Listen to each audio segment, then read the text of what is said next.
오늘은 꼭 끝까지 보셔야 합니다. 요즘 걸을 때 다리가 자주 저리거나 자꾸 휘청거리는 느낌 드신 적 있으신가요? 혹시 밤에 다리에 쥐가 자주 나고 계단 오를 때 다리가 유난히 무겁다 느끼신다면 그냥 나이 들어서 그렇겠지 하고 넘기지 마세요. 바로 이 순간 여러분의 SOS 신호일 수 있습니다. 뇌가 다리를 통해 보내는 의사들이 말하는 뇌경색의 전조 증상, 그 첫 신호가 다리에서부터 나타난다는 사실 알고 계셨나요?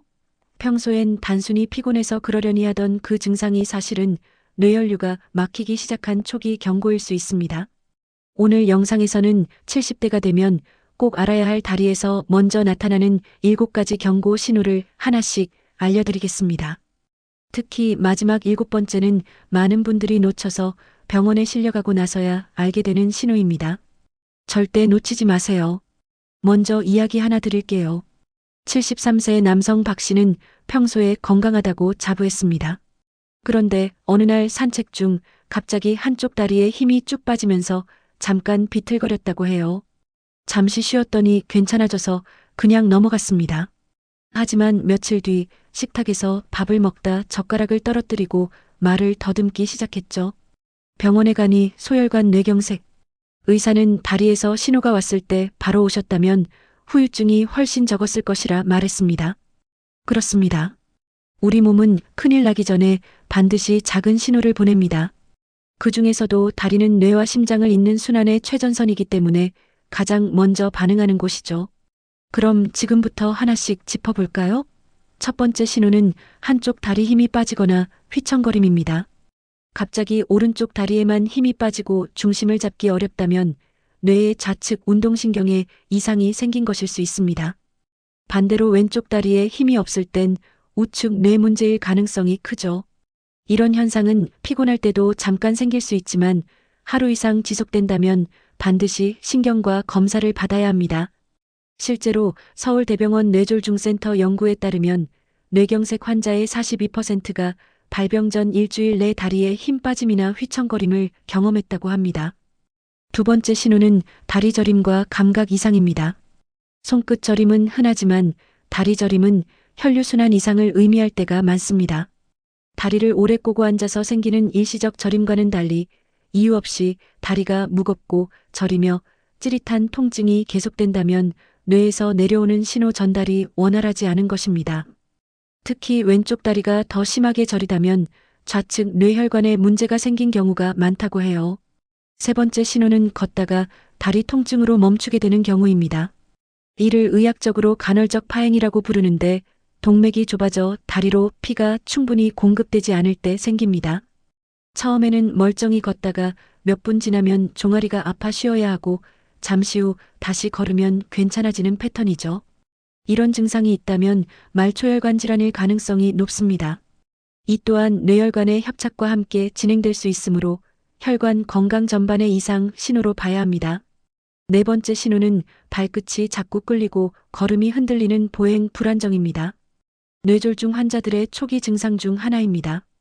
평소엔 잘 걷던 분이 어느 날부터 발끝이 바닥에 닿거나 신발 악호가 자꾸 닳는다면 뇌의 운동 조절 기능이 약화되고 있는 겁니다. 어떤 분은 신발이 잘못됐나? 라고 생각하지만 사실은 뇌혈류 이상으로 근육이 제 기능을 못하는 상태일 수 있죠. 파킨슨병이나 손해 이상에서도 이런 증상이 생기므로 반드시 신경계 검사를 받아야 합니다. 다섯 번째는 다리 부종과 묵직한 느낌입니다. 오후가 되면 다리가 퉁퉁 붓고 양말 자국이 오래 남는다면 혈류순환이 막히고 있다는 뜻입니다. 이건 단순히 다리 문제를 넘어 심장 기능 저하나 뇌로 가는 혈류 감소의 신호이기도 합니다. 특히 한쪽 다리만 붓는다면 정맥혈전 증혈관에 피가 엉겨 막힌 상태의 가능성도 있습니다. 이 혈전이 떨어져 나가면 바로 뇌로 날아가 색전성 뇌경색을 일으킬 수도 있으니 절대 방심하면 안 됩니다. 여섯 번째는 밤에 종아리쥐가 자주 나는 경우입니다. 나이 들수록 근육과 혈관의 탄력이 떨어지면서 순환이 나빠지고 신경 자극이 과도해지면 쥐가 납니다. 하지만 매일 밤 비슷한 시간에 반복된다면 단순한 근육 문제로 보기 어렵습니다. 혈중 칼륨, 마그네슘 부족과 함께 뇌에서 근육으로 신호가 제대로 전달되지 못하는 신경 전달 장애일 수 있습니다. 실제로 뇌혈류 개선제를 복용한 환자들의 야간쥐 발생률이 60% 이상 감소했다는 연구도 있습니다. 일곱 번째는 다리 피부색 변화와 차가움입니다. 발끝이 유난히 차갑고 피부색이 푸르스름하거나 창백하게 변했다면 혈류량이 급격히 줄어든 상태입니다. 특히 한쪽 발만 그렇다면 해당 혈관이 좁아졌거나 막혔다는 신호죠. 이 상태를 오래 두면 세포의 산소 공급이 끊겨 괴사로 이어질 수도 있습니다. 뇌혈류도 같은 원리로 막히기 때문에 이런 현상은 곧 뇌경색의 전조로 볼 수 있습니다. 여러분, 여기까지 들으시면서 나도 그런 적 있는데 하셨다면 바로 지금이 가장 중요한 시점입니다. 아직 병이 진행되기 전이라면 회복이 가능합니다. 의사들이 입을 모아 말합니다. 뇌경색은 예방만이 유일한 치료라고요. 여러분, 지금 말씀드린 다리 신호들 중에서 나도 그런 적 있는데 하고 떠오른 게 하나라도 있으신가요? 그렇다면 절대로 그냥 넘기시면 안 됩니다. 대부분의 어르신들이 이렇게 말씀하세요. 아이고, 나이 들어서 그렇지 뭐. 며칠 쉬면 괜찮아질 거야. 내가 평생 걸어서 다녔는데 설마 큰일이야? 그런데요, 바로 그 순간이 위험합니다. 우리 몸은 절대 이유 없이 이상을 보내지 않아요. 특히 다리는 심장에서 제일 멀리 있는 부위라 혈류가 약해질 때 가장 먼저 반응합니다. 그래서 다리가 보내는 신호는 뇌의 거울이라고 불리기도 하죠. 실제로 신경내과에서 일하는 한 의사가 이런 말을 했습니다. 다리에서 신호가 오면 뇌는 이미 위험 신호를 여러 번 보낸 상태일 가능성이 높습니다. 다리가 무겁다, 저리다, 쥐가 자주 난다. 이건 단순히 피로가 아니라 뇌혈관이 막혀 산소와 영양이 제대로 전달되지 못하고 있다는 뜻입니다. 한 예로 76세 여성 김모 씨는 다리가 자주 저려서 병원에 갔더니 좌측 뇌혈류 저하가 발견됐어요. 그런데 더 놀라운 건 김 씨가 병원 오기 전 6개월 동안 다리 저림을 단순한 냉증이라고 생각하고 파스만 붙였다는 겁니다. 만약 조금만 더 늦었더라면 말하기 힘들어지는 실어증형 뇌경색으로 진행될 뻔했죠. 의사들은 이런 사례를 수없이 봅니다. 그래서 다리가 말할 때 뇌를 바라는 말이 나온 겁니다. 지금부터가 정말 중요합니다. 이 신호들을 빨리 알아차리면 뇌경색은 예방이 가능합니다. 의사들이 입을 모아 말합니다. 뇌경색은 치료보다 예방이 100배 중요하다. 왜냐하면 한번 막힌 혈관은 다시 열어도 완전히 복구되기 어렵기 때문이에요. 하지만 조기 발견만 된다면 약이나 생활 습관만으로도 혈류를 개선하고 뇌세포 손상을 막을 수 있습니다. 자, 지금 다리를 한번 만져보세요. 발끝이 유난히 차갑지는 않나요? 한쪽 다리가 유난히 무겁고 붓지는 않나요? 밤마다 쥐가 나서 잠에서 깨는 일이 잦지 않으신가요? 이건 다 단순한 노화가 아닙니다. 뇌가 나 지금 힘들어 라고 외치는 거예요. 여기서 궁금하실 겁니다. 그럼 어떤 사람들에게 이런 신호가 잘 나타날까? 첫째, 평소 물을 잘 안 마시는 분들. 혈액이 끈적해져 순환이 느려집니다. 둘째, 고혈압이나 당뇨를 오래 앓고 계신 분들. 이분들은 혈관벽이 약해져 조금만 막혀도 뇌혈류가 급격히 떨어집니다. 셋째, 평소 운동량이 적고 오래 앉아 계신 분들. 혈액이 아래로만 몰려 다리부터 순환이 막히죠. 이 세 가지가 겹치면 다리에서 시작된 작은 신호가 순식간에 뇌경색으로 번집니다. 그런데 무서운 건 이게 갑자기 오는 게 아니라는 거예요. 이미 몇 주, 몇 달 전부터 몸은 분명히 신호를 보냈는데 우리가 그걸 놓친 겁니다. 의사 한 분은 이렇게 표현했어요. 뇌경색은 예고 없이 오지 않습니다. 신호는 이미 여러 번 울렸고 그걸 무시했을 뿐입니다. 그 중에서도 가장 눈에 띄는 신호가 바로 다리의 변화예요. 다리가 아프고 붓고 저리고 차가워지고 걷기가 힘들어지면 이미 뇌는 도움을 요청하고 있는 겁니다. 그렇다면 이제 어떻게 해야 할까요? 가장 먼저 해야 할 건 의심하기입니다. 나이 때문일 거야 라는 생각을 버리는 순간 살 수 있습니다. 조금이라도 이상하다면 병원에 가서 혈류 초음파나 MRI를 찍어보세요. 검사 한 번으로 여러분의 뇌혈관이 얼마나 막혀 있는지, 위험한지 정확히 알 수 있습니다. 여기서 중요한 점 하나 더. 뇌경색은 다리에서 시작되지만 뇌에서 끝난다는 사실입니다. 그래서 지금 이 순간 다리가 보내는 신호를 알아차린다면 그건 단순히 다리를 지키는 게 아니라 여러분의 뇌와 생명을 지키는 일입니다. 여러분, 뇌경색의 무서운 점은 갑자기 오는 병이 아니라는 것입니다. 몸은 반드시 경고를 보냅니다. 그 신호가 바로 다리에서 시작된다는 걸 이제 아셨죠? 그렇다면 지금부터 중요한 건 이 신호가 오기 전에 미리 막는 것, 그리고 이미 약한 혈관을 강하게 되돌리는 생활 습관입니다. 우선 첫 번째, 하루 10분 혈류 펌프 운동입니다. 어렵게 생각하지 마세요. 그냥 앉은 자리에서 발 뒤꿈치를 천천히 들었다 내리는 것만으로도 충분합니다. 이 단순한 동작 하나가 다리 정맥을 자극해 심장까지 피를 끌어올리는 펌프 역할을 합니다. 실제로 미국 메이오 클리닉의 보고서에서도 하루 10분 종아리 운동만으로도 하지 혈류량이 평균 23% 증가했다고 합니다. TV 보실 때, 신문 읽을 때, 버스 기다릴 때, 그냥 발을 까딱까딱 움직여 보세요. 그게 바로 뇌를 살리는 혈류 펌프입니다. 두 번째는 물을 마시는 습관입니다. 의외로 많은 어르신들이 물을 잘 안 드세요. 소변 자주 봐서 귀찮다 하시지만 그게 오히려 혈액을 끈적하게 만들어 혈전이 생기게 합니다. 특히 아침에는 밤새 수분이 빠져나간 상태라 피가 진해져 있죠. 그래서 아침에 일어나자마자 따뜻한 물 한 컵, 그 한 컵이 하루를 지켜줍니다. 의사들은 말합니다. 하루 물 1.5리터는 약보다 강력한 혈액 청소제다. 커피나 녹차 대신 미지근한 물을 조금씩 나눠 드세요. 특히 저녁 식사 전후 한 컵씩은 뇌혈류 순환에 큰 도움이 됩니다. 세 번째는 식탁 위의 혈관 청소부들입니다. 음식이 약이 될 수도 독이 될 수도 있죠. 뇌혈관을 망가뜨리는 주범은 트랜스 지방과 과도한 염분, 튀긴 음식, 가공식품, 인스턴트는 혈관을 좁게 만듭니다. 대신 이런 음식을 챙기세요.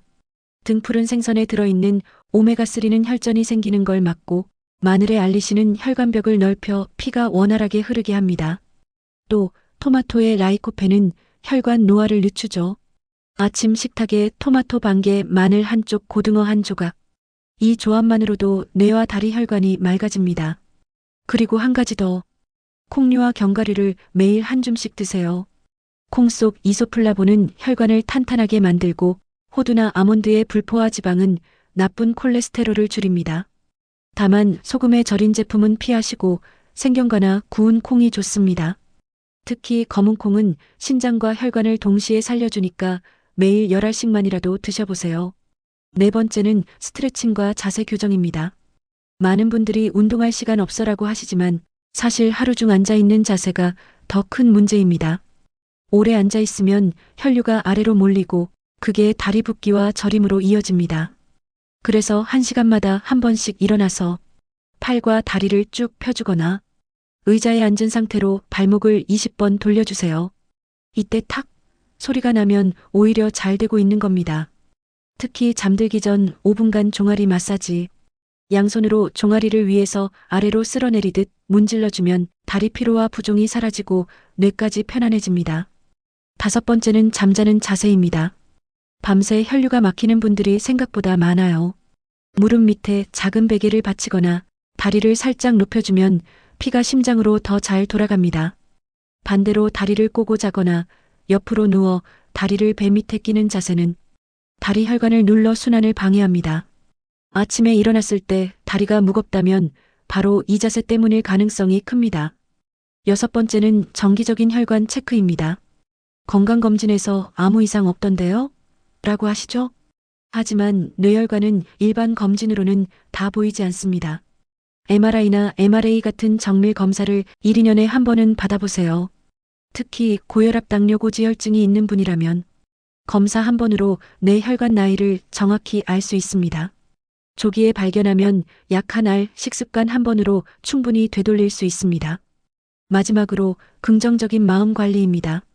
스트레스가 쌓이면 혈관이 수축되고 몸은 항상 긴장 상태에 놓입니다. 이럴 땐 명상이나 산책, 좋아하는 음악이 최고의 약입니다. 실제로 일본 도호쿠대 연구팀은 매일 30분 산책하는 시니어 그룹이 그렇지 않은 그룹보다 뇌경색 위험이 58% 낮았다는 결과를 발표했습니다. 그러니까 복잡하게 생각하지 마세요. 그냥 오늘 하루 10분만이라도 햇살 아래 걷는 것. 그게 최고의 뇌경색 예방법입니다. 여러분, 뇌경색은 갑자기 오지 않습니다. 조금씩 천천히 조용히 다리에서 시작됩니다. 그걸 미리 알아채고 막아내는 게 진짜 건강의 지혜입니다. 오늘 영상이 끝나면 지금 바로 다리를 쭉 뻗고 내 다리 괜찮나? 한번 확인해 보세요. 그리고 부모님이나 배우자, 친구에게도 이 영상을 꼭 공유해 주세요. 한 사람의 생명을 살릴 수 있는 5분이 될 수도 있습니다. 건강이야기방은 앞으로도 여러분의 몸이 보내는 신호를 세상에서 가장 쉽게 그리고 따뜻하게 알려드리겠습니다. 여러분, 지금 이 순간에도 여러분의 다리는 조용히 일하고 있습니다. 우리가 한 걸음 내디딜 때마다 피를 보내고 뇌를 깨우고 심장을 도와주고 있죠. 하지만 그 다리가 어느 날 갑자기 이상하다는 신호를 보낸다면 그건 단순히 다리의 문제가 아닙니다. 몸 전체, 특히 뇌가 도와달라고 손을 내미는 겁니다. 이제부터는 다리를 그냥 걷는 도구로 보지 마세요. 여러분의 다리는 평생 여러분을 지탱해온 든든한 친구이자 가장 먼저 위험을 알려주는 지혜로운 경비병입니다. 오늘 영상에서 들은 내용 중 하나라도 내 몸에 해당된다면 그건 두려움이 아니라 기회입니다. 지금부터라도 생활을 바꾸면 충분히 되돌릴 수 있습니다. 혹시 여러분 주변에 다리 저림이나 부종으로 고생하시는 부모님, 친구, 형제분이 계신가요? 그분들께 이 영상을 꼭 전해주세요. 당신의 작은 클릭이 누군가의 생명을 지킬 수도 있습니다. 그리고요, 건강이야기방은 단순히 정보를 전하는 곳이 아닙니다. 우리는 함께 나이 들고, 함께 배우고, 함께 지켜가는 건강가족입니다. 여러분 한 분 한 분이 건강해질 때 이 채널이 더 따뜻해지고 세상은 조금 더 건강해집니다. 그러니 영상이 도움이 되셨다면 지금 바로 좋아요 한번 눌러주시고 구독을 눌러서 건강이야기방의 가족이 되어주세요. 매일 여러분의 몸이 보내는 신호를 가장 쉽게 그리고 따뜻하게 알려드리겠습니다.